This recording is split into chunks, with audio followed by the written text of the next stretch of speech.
ನಾನಿವತ್ತು ಒಂದೆಲಗದ ತಂಬುಳಿಯನ್ನು ಹೇಗೆ ಮಾಡೋದಂತ ತೋರಿಸ್ಕೊಡ್ತಾ ಇದ್ದೀನಿ. ಇದು ಒಂದೆಲಗದ ಸೊಪ್ಪಿದೆಯಲ್ಲ, ಇದ್ರ ಚಟ್ನಿನೂ ಮಾಡ್ತಾರೆ ಮತ್ತು ಸಾರು ಮಾಡ್ತಾರೆ. ನಾನು ತಂಬುಳಿ ಮಾಡ್ತಾ ಇದ್ದೀನಿ ಇವಾಗ. ಇದು ಮಕ್ಕಳ ಬ್ರೈನ್ ಡೆವಲಪ್ಗೆ ತುಂಬಾ ಉಪಯುಕ್ತವಾದ ಸೊಪ್ಪಿದು. ಇದಕ್ಕೆ ಬ್ರಾಹ್ಮಿ ಅಂತಾರೆ. ಬ್ರಾಹ್ಮಿ ಒಂದೆಲಗ ಅಂದರೆ ಒಂದೇ ಎಲೆ ಬಿಡೋದ್ರಿಂದ ಇದಕ್ಕೆ ಒಂದೆಲಗ ಅಂತಾರೆ. ನೋಡಿ ಈ ಥರ ಬಿಡುತ್ತೆ, ಇದಕ್ಕೆ ಬ್ರಾಹ್ಮಿನ ಅಂತ ಕರೀತಾರೆ. ಇದರದ್ದು ತಂಬುಳಿ ಮಾಡ್ತಾ ಇದ್ದೀನಿ. ಮಕ್ಕಳು ಚಟ್ನಿ ಅಂದರೆ ಸ್ವಲ್ಪ ಒಗರು ಇರುತ್ತಲ್ಲ, ತಿನ್ನೋದಿಲ್ಲ. ತಂಬುಳಿ ಆದರೆ ರೈಸ್ ಜೋಡಿ ತಿಂತಾರೆ. ಅದಕ್ಕೋಸ್ಕರ ತಂಬುಳಿಯನ್ನು ಮಾಡ್ತಾ ಇದ್ದೀನಿ. ಅದಕ್ಕೆ ಬೇಕಾಗಿರೋ ಸಾಮಗ್ರಿಗಳನ್ನು ತೋರಿಸ್ತಾ ಇದ್ದೀನಿ ನಾನು. ಒಗ್ಗರಣೆಗೆ ಎಣ್ಣೆ ತೊಗೊಂಡಿದ್ದೀನಿ, ಸಾಸಿವೆ, ಜೀರಿಗೆ, ಉದ್ದಕ್ಕೆ ಕಟ್ ಮಾಡಿರೋ ಈರುಳ್ಳಿ ಈ ಥರ, ಮತ್ತು ಕರಿಬೇವು, ಒಣ ಖಾರದ ಪುಡಿ, ಹುಣಸೆ ರಸ, ಬೆಲ್ಲ ಮತ್ತು ಹುಚ್ಚೆಳ್ಳು ಪೌಡರ್ ಅಂದರೆ ಗುರೆಳ್ಳು ಪೌಡರ್ ತೊಗೊಂಡಿದ್ದೀನಿ. ಮತ್ತು ಒಂದು ಬೌಲ್ನಷ್ಟು ಹುರಿದಿರೋ ಕಡಲೆ ಬೀಜ ಅಂದರೆ ಶೇಂಗಾ ಕಾಳು ತೊಗೊಂಡಿದ್ದೀನಿ. ಈಗ ಮಾಡೋದು ಹೇಗೆ ಅಂತ ತೋರಿಸ್ಕೊಡ್ತಾ ಇದ್ದೀನಿ. ನಾನಿವಾಗ ಒಂದು ಪಾತ್ರೆನ ಕಾಯಕ್ಕಿಟ್ಟಿದ್ದೆ ಗ್ಯಾಸ್ ಮೇಲೆ. ಅದಕ್ಕೆ ಎಣ್ಣೆ ಹಾಕ್ತಾ ಇದ್ದೀನಿ. ಒಗ್ಗರಣೆಗೆ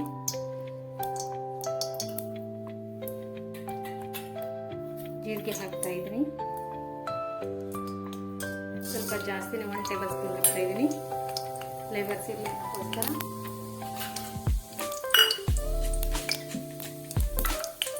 ಶುಂಠಿ ಬೆಳ್ಳುಳ್ಳಿ ಪೇಸ್ಟ್ ಹಾಕ್ತಾ ಇದ್ದೀನಿ. ಕರಿಬೇವು ಹಾಕ್ತಾ ಇದ್ದೀನಿ. ನೆಕ್ಸ್ಟ್ ಹೆಚ್ಕೊಂಡಿರೋ ಈರುಳ್ಳಿ ಹಾಕ್ತಾ ಇದ್ದೀನಿ.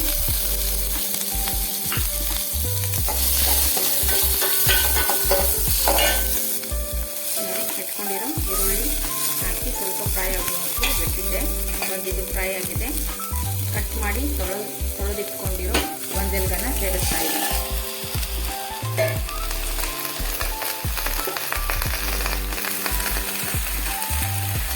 ಇವಾಗ ಸ್ವಲ್ಪ ಫ್ರೈ ಮಾಡ್ತೀನಿ.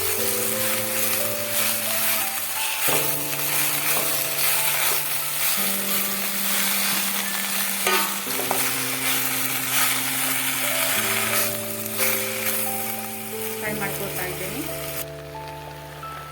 ಇವಾಗ ಇದಕ್ಕೆ ನಾನು ಸ್ವಲ್ಪ ಉಪ್ಪು ಹಾಕ್ತಾ ಇದ್ದೀನಿ. ಉಪ್ಪು ಯಾಕೆ ಹಾಕ್ತಾ ಇದ್ದೀನಿ ಅಂದರೆ ಉಪ್ಪು ಹಾಕಿದರೆ ಸೊಪ್ಪು ಬೇಗನೆ ಬೇಯುತ್ತೆ, ಅದಕ್ಕೋಸ್ಕರ. ಮತ್ತು ಒಗುರೆಲ್ಲ ಚೆನ್ನಾಗಿ ಇಟ್ಕೊಳ್ಳುತ್ತೆ.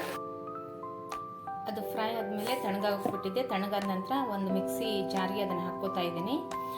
ಉಪ್ಪು ಹಾಕಿದ್ನಲ್ವ ಫ್ರೈ ಆಗುವಾಗ, ಅದು ಪ್ಲಸ್ ಒಂದು ಬೇಗ ಬೇಯುತ್ತೆ ಸೊಪ್ಪು, ಮತ್ತು ಸೊಪ್ಪಿನ ಕಲರ್ ಚೇಂಜ್ ಆಗೋದಿಲ್ಲ. ಅಂದರೆ ಲೀಫಲ್ಲಿರೋ ಗ್ರೀನ್ ಪಿಗ್ಮೆಂಟೇಷನ್ ಏನಿದೆ ಅದು ಹಾಗೆ ಉಳಿಯುತ್ತೆ. ಅದಕ್ಕೋಸ್ಕರ ಉಪ್ಪು ಹಾಕ್ತೀನಿ ನಾನು. ಯಾವಾಗಲೂ ಅಷ್ಟೇ ನಾನು ಸೊಪ್ಪಲ್ಲೇ ಮಾಡುವಾಗ, ಫ್ರೈ ಮಾಡುವಾಗ ಉಪ್ಪು ಹಾಕ್ತೀನಿ. ಬೇಗ ಬೇಯೋದಲ್ಲದೆ ಅದು ಮತ್ತು ಗ್ರೀನ್ ಕಲರ್ ಹಾಗೆ ಇರುತ್ತೆ ಪಿಗ್ಮೆಂಟೇಷನ್, ಅದಕ್ಕೋಸ್ಕರ. ಮತ್ತು ಕಡಲೆ ಬೀಜ ಆ್ಯಡ್ ಮಾಡ್ತಾ ಇದ್ದೀನಿ. ಇದಕ್ಕೆ ಇದು ಹುಚ್ಚೆಳ್ಳು ಪೌಡ್ರ್ ಆ್ಯಡ್ ಮಾಡ್ತಾ ಇದ್ದೀನಿ. ಮತ್ತು ಈ ಖಾರದ ಪೌಡರ್ ಆ್ಯಡ್ ಮಾಡ್ತಾ ಇದ್ದೀನಿ. ಈಗ ಪಾತ್ರೆ ಬಿಸಿ ಮಾಡೋಕ್ಕಿಟ್ಟಿದ್ದೆ, ಅದಕ್ಕೆ 3/4 ಬೌಲ್ನಷ್ಟು. ಇವಾಗ ಸ್ವಲ್ಪ ಎಣ್ಣೆ ಜಾಸ್ತಿ ತೊಗೋತಾ ಇದ್ದೀನಿ. ಸ್ವಲ್ಪ ಎಣ್ಣೆ ಜಾಸ್ತಿ ಆದರೆ ತಂಬುಳಿ ಚೆನ್ನಾಗಿರುತ್ತೆ, ಮತ್ತು 2 ದಿನ ಇಟ್ಕೊಂಡು ತಿಂದರೂ ಏನೂ ಆಗೋದಿಲ್ಲ, ಅದಕ್ಕೋಸ್ಕರ. ಇದಕ್ಕೆ ನಾನು ಸಾಸಿವೆ ಹಾಕ್ತಾ ಇದ್ದೀನಿ, ಮತ್ತು ಜೀರಿಗೆ ಹಾಕ್ತಾ ಇದ್ದೀನಿ. ನಾನು ಕರಿಬೇವು ಇವಾಗ ಹಾಕೋದಿಲ್ಲ, ನಾನು ಮಿಕ್ಸಿಲಿ ಆ್ಯಡ್ ಮಾಡ್ಕೊಂಡಿದ್ದೀನಿ. ಸಪ್ರೇಟ್ ಹಾಕಿಬಿಟ್ರೆ ಮಕ್ಕಳು ಎತ್ತಿ ತೆಗೆದು ಸೈಡ್ಗೆ ಇಟ್ಟು ಊಟ ಮಾಡ್ತಾರೆ, ಅದಕ್ಕೋಸ್ಕರ ರುಬ್ಬಿ ಹಾಕ್ತಾ ಇದ್ದೀನಿ. ನಾನು ಈ ಎಣ್ಣೆಗೆ ಹುಣಸೆ ರಸನ ಸೇರಿಸ್ತಾ ಇದ್ದೀನಿ.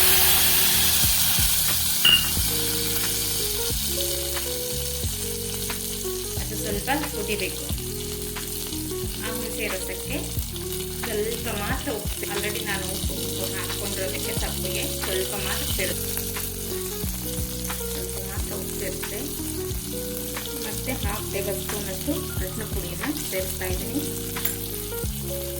ಮತ್ತು ಈ ಬೆಲ್ಲ ಇಟ್ಕೊಂಡಿದ್ದಲ್ಲ, ಆ ಬೆಲ್ಲನ ಇದರಲ್ಲಿ ಹಾಕ್ತಾ ಇದ್ದೀನಿ. ಮೆಲ್ಟ್ ಆಗಿಬಿಡುತ್ತೆ, ಬಾಯ್ಲ್ ಆಗೋದು ಬೆಲ್ಲ. ಇವಾಗ 1 ರೌಂಡು ಹಸಿ ಹುಳಿ, ಏನು ಹಸಿ ಹುಣಸೆ ರಸ ಹಾಕಿದ್ದಲ್ಲ ಅದು ಕುದ್ದಿದೆ. ಅದು ಕುದ್ದಷ್ಟು ಅದರಲ್ಲಿರೋ ಟಾಟಾರಿಕ್ ಆಮ್ಲ ಹೆಚ್ಚಿಗೆ ಜಾಸ್ತಿ ಆಗ್ತಾ ಹೋಗುತ್ತೆ. ಹುಣಸೆ ಹಣ್ಣಿನಲ್ಲಿ ಟಾಟಾರಿಕ್ ಆಮ್ಲ ಜಾಸ್ತಿ ಇರೋದು, ಅದು ನಮ್ಮ ಬಾಡಿಗೆ ತುಂಬಾ ಉಪಯುಕ್ತ. ಐರನ್ ಕಂಟೆಂಟ್ ಇದು ಮಾಡುತ್ತೆ, ಕಂಟ್ರೋಲ್ ಮಾಡುತ್ತೆ. ಹೆಚ್ಚಿಗೆನೂ ಇರಬಾರ್ದು, ಕಡಿಮೆನೂ ಇರಬಾರ್ದಲ್ಲ, ಆ ಥರ ಕಂಟ್ರೋಲ್ ಮಾಡುತ್ತೆ. ಅದಕ್ಕೋಸ್ಕರ ನೋಡಿ, ಇವಾಗ ನಾನು ರುಬ್ಬಿರೋ ಮಿಶ್ರಣನ ಇದಕ್ಕೆ ಹಾಕಿದ್ದೀನಿ ಪಾತ್ರೆಗೆ. ಇದು ಸ್ವಲ್ಪ ಎಣ್ಣೆ ಬಿಡೋವರೆಗೂ ಇದನ್ನು ನಾನು ಕುದಿಸ್ಕೋತೀನಿ. ಎಣ್ಣೆ ಬಿಟ್ಟರೆ ಚೆನ್ನಾಗಿ ಬೆಂದಿದೆ ಅಂತ ಅರ್ಥ. ಇನ್ನು ಸೊಪ್ಪು ಉಗುರೆಲ್ಲ ಇನ್ನೂ ಹೋಗುತ್ತೆ ಚೆನ್ನಾಗಿ. ಅದಕ್ಕೋಸ್ಕರ ಇದನ್ನ ಅವಾಗ ಈ ರೀತಿ ಮಾಡ್ತಾ ಇರಬೇಕು. ಇಲ್ಲದಿದ್ದರೆ ತಳದ ಸೀರ್ಬಿಡುತ್ತೆ. ಆ ರೀತಿ ಮಾಡ್ತಾ ಇರಬೇಕು. ಇವಾಗ ಚೆನ್ನಾಗಿ ಎಣ್ಣೆ ಬಿಡ್ತಾ ಇದೆ.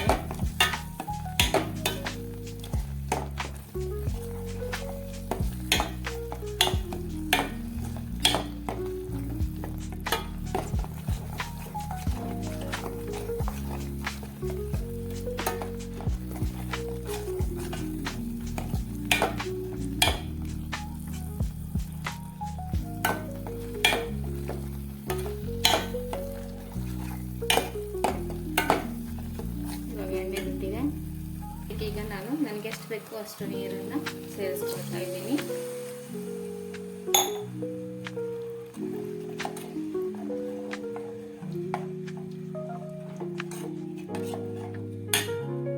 ನನಗೆ ಎಷ್ಟು ಬೇಕೋ ಅಷ್ಟು ನೀರು ಸೇರಿಸ್ಕೊಂಡು ಇದನ್ನು ಇವಾಗ ಕುದಿಯೋಕೆ ಬಿಡ್ತಾ ಇದ್ದೀನಿ.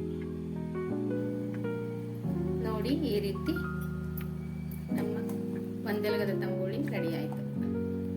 ಅದಕ್ಕೆ ಇವಾಗ ನಾನು ಕೊತ್ತಂಬರಿ ಸೊಪ್ಪು ಹಾಕಿಬಿಟ್ಟು ಗ್ಯಾಸ್ನ ಆಫ್